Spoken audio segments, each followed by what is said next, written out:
বন্ধু, শীতকালে গাজরের হালুয়া খেতে কার কার ভালো লাগে? আমার ভালো লাগে তোমার?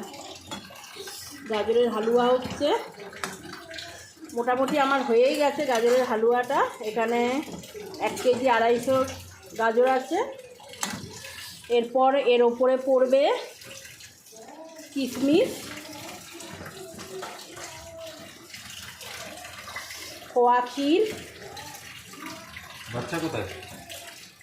আয় আয় আয় আয়। খোয়া ক্ষীর, আর এর মধ্যে পড়বে হচ্ছে আমন্ড আর কাজু, ভর্তি ভর্তি করে একদম। খুব ইয়ামি দেখতে হয়েছে গাজরের হালুয়াটা।